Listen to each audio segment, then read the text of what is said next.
Hey guys, welcome back to a new one, and today we are talking about another finance app. Name is Opay. What is that and how it works?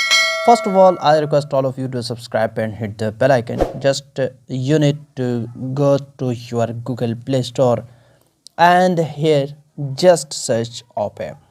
Before using any application, you must need to know what exactly that and how it's work. Opay business which have 5 million downloads and its size is 35 MB. You all guys need to know that if you are looking for an all-in-one payment app, try Opay.